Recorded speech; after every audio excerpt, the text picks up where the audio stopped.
People will like look at me and they'll be like, well, okay, you're clearly a Gnostic atheist. You will go into science and how maybe if you read a little Lawrence Krauss, you'd understand how the universe could feasibly pop out of nothing. Because you've looked into quantum physics and cosmology, so you're a Gnostic atheist. And you're also a pretty good dude. But you call out agnostics for being unreasonable, for not having girlfriends a lot of times, but you don't have a girlfriend. Well, age phobia. I mean, if I'm 39 and I'm interested in women between 18 and 24 and don't have a lot of money, and we're in a time period of like a rising democratic socialist rebellion, I see this shit and I think, racism. When Fred Hampton and like Martin Luther King and Malcolm X were talking about racism, sure, it caused more racists to sort of like wag their finger and shake their fists, but racism doesn't just go away by not talking about it. Anybody advocating for you to be shut up about things that you should talk about, like maybe age phobia or capitalism standing in your way and it'll just happen for you, or you should just believe in yourself, or blah blah blah.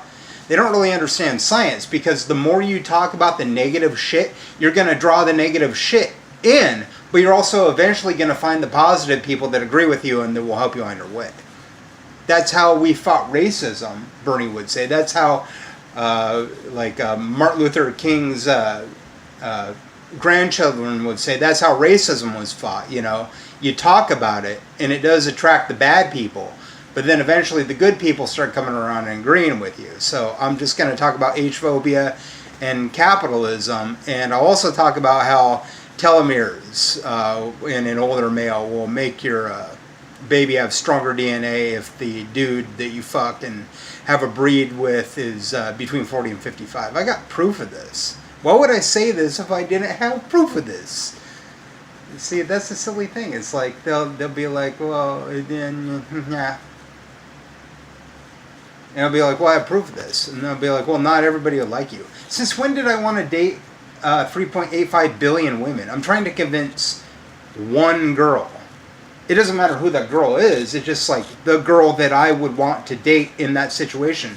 If you're there like making a blanket statement and also saying that you're an atheist, why are you so cognitive biased? You know what I mean? It's like you'll do the whole thing where it's like, not everybody will like you. Duh, I realize this. Why are you acting so stupid? It's like capitalism is your religion. Or you'd be like, well, it'll happen for you eventually. Okay, but you're making a claim without evidence while also saying that you're an atheist. So I'm just going to keep talking about what I talk about. And I'll sidestep and kind of like bitch and moan about society and stuff like that.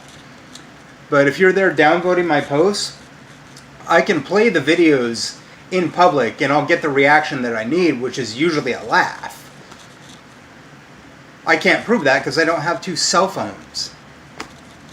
Do you realize why people are running around saying retarded to you and stuff? Why people are yelling around saying retarded? True, I am there saying, that is ableist and you shouldn't do that. But they are calling you retarded. It's not about me. They wouldn't be doing that to me. I don't walk around and get shot or go to jail. If you were to run your mouth about somebody being bipolar and they start laughing at you, maybe that's a sign that you're a dipshit. All that sort of stuff where it's like you try to like criticize people in order to stand in their way and cock block or ask questions of people that don't owe you an answer that you can easily Google. That does show you to be stupid.